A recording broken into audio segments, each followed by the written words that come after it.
24 अगस्त 2025। जब यहूदी बाबुल के निर्वासन के बाद यरूशलेम लौट आए, तब ईश्वर ने उनमें से कुछ लोगों को समस्त संसार में भेजने और इस प्रकार यरूशलेम को राष्ट्रों की ज्योति बनाने का संकल्प किया। नबी इसायास का ग्रंथ अध्याय 66 पद संख्याएं 18 से 21। वे सभी राष्ट्रों में से तुम्हारे सब भाइयों को ले आएंगे। प्रभु यह कहता है, मैं सभी भाषाओं के राष्ट्रों को एकत्र करूंगा। वे मेरी महिमा के दर्शन करने आएंगे। मैं उनमें एक चिन्ह प्रकट करूंगा। जो बच गए होंगे उनमें से कुछ लोगों को मैं राष्ट्रों के बीच भेजूंगा। तरशीश, पूट, लूद, मोशेक, रोश, तुबल, यावन और उन सुदूर द्वीपों को जिन्होंने अब तक न तो मेरे विषय में सुना है और न मेरी महिमा देखी है। उन राष्ट्रों में वे मेरी महिमा प्रकट करेंगे। वे प्रभु की भेंट स्वरूप सभी राष्ट्रों में से तुम्हारे सब भाइयों को ले आएंगे। प्रभु कहता है कि जिस तरह इस्राएली शुद्ध पात्रों में चढ़ावा लिए प्रभु के मंदिर आते हैं, उसी तरह वे उन्हें घोड़ों, रथों, पालकियों, कचरों और सांडनियों पर बैठाकर मेरे पवित्र पर्वत यरूशलेम ले आएंगे। मैं उनमें से कुछ लोगों को याजक बनाऊंगा और कुछ लोगों को लेवी। यह प्रभु का कहना है। प्रभु की वाणी। दूसरा पाठ। जब हम यह विश्वास करते हैं कि ईश्वर हमारा पिता है, तो हमें अपने कष्ट को पिता का दंड समझना चाहिए। पिता पुत्र को सुधारने के लिए दंड देता है, उसी प्रकार ईश्वर भी हमारे कल्याण के लिए हमें दंडित करता है। इब्रानियों के नाम पत्र अध्याय 12 पद संख्याएं 5 से 7, 11 से 13। प्रभु जिसे प्यार करता है उसे दंड देता है। क्या आप लोग धर्म ग्रंथ का यह उपदेश भूल गए हैं, जिसमें आपको पुत्र कहकर संबोधित किया गया है? हे मेरे पुत्र, प्रभु के अनुशासन की उपेक्षा मत कर और उसकी फटकार से हिम्मत मत हारो, क्योंकि प्रभु जिसे प्यार करता है उसे दंड देता है और जिसे पुत्र मानता है उसे कोड़े लगाता है। आप जो कष्ट सहते हैं उसे पिता का दंड समझें, क्योंकि वह इसका प्रमाण है कि ईश्वर आपको पुत्र समझकर आपके साथ व्यवहार करता है। और वह पुत्र कहाँ है जिसे पिता दंड नहीं देता? जब दंड मिल रहा है तो वह सुखद नहीं, दुखद प्रतीक होता है, किंतु जो दंड द्वारा सुधारे जाते हैं वे बाद में धार्मिकता का शांतिप्रद फल प्राप्त करते हैं।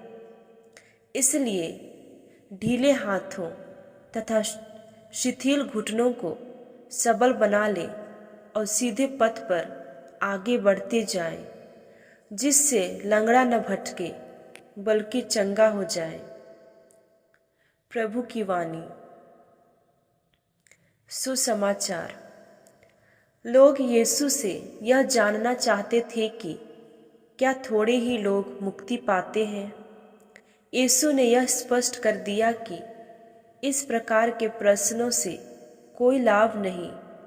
प्रत्येक मनुष्य का कर्तव्य है कि वह मुक्ति प्राप्त करने का प्रयत्न करे और यीशु के इस कथन पर ध्यान दे।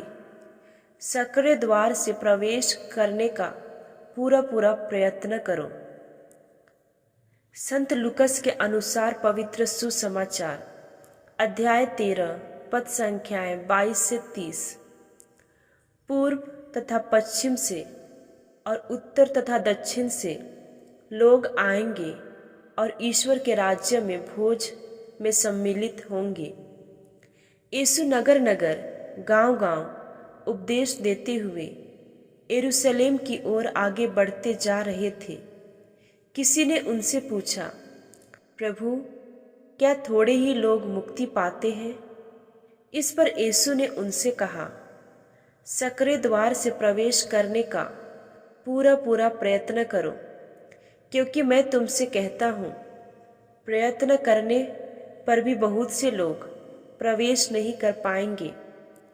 जब घर का स्वामी उठकर द्वार बंद कर चुका होगा और तुम बाहर रहकर द्वार खटखटाने और कहने लगोगे, हे प्रभु, हमारे लिए खोल दीजिए, तो वह तुम्हें उत्तर देगा, मैं नहीं जानता कि तुम कहाँ से हो।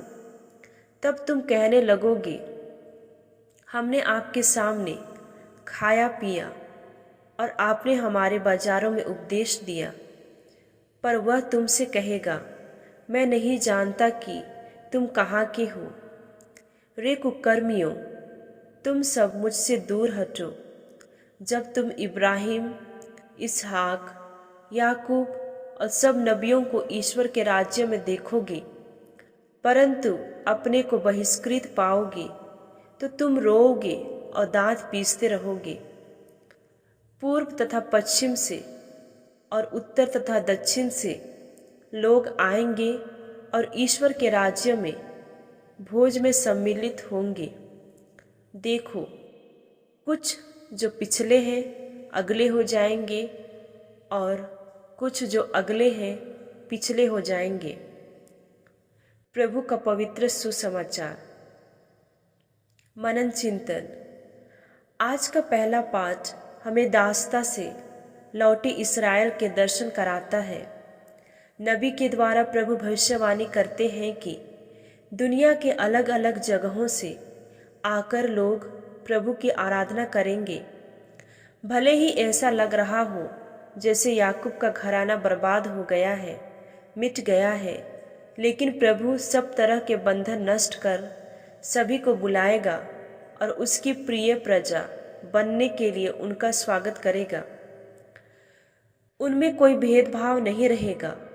यह हम प्रभु यीशु के पुनरुत्थान के बाद कलीसिया के प्रारंभ में देखते हैं।